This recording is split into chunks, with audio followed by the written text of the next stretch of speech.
உங்களுடைய நிலைப்பாடை மாற்றிக்கொள்ள வேண்டும். உங்கள் திட்டமிடுதலை மாற்றிக்கொள்ள வேண்டும். உங்களுடைய முயற்சியை கைவிடக்கூடாது. இப்படியாக நீங்கள் செய்து வர வேண்டும்.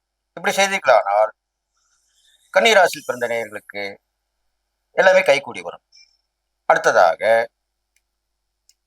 உங்கள் ராசிக்கு 9ஆம் இடத்தை பார்க்கிறார். அப்பொழுது தந்தை வழி உறவு சில சில பிரச்சனைகள் வரும். தந்தையாருக்கு உடல் நலனில் கவனத்துடன் இருக்கக்கூடிய காலகமாக சொல்லப்பட்டிருக்கிறது. இதில் நீங்கள் கவனமாக இருக்க வேண்டும். அடிக்கடி ஆலயம் சென்று வரலாம். ஆலய வழிபாடு நன்மையை தரும். இதெல்லாமே உங்களுக்கு நல்ல விஷயமா சொல்லப்பட்டிருக்கு. அடுத்ததாக உங்கள் ராசிக்கு 4ஆம் இடத்தையும் பார்க்கிறார்.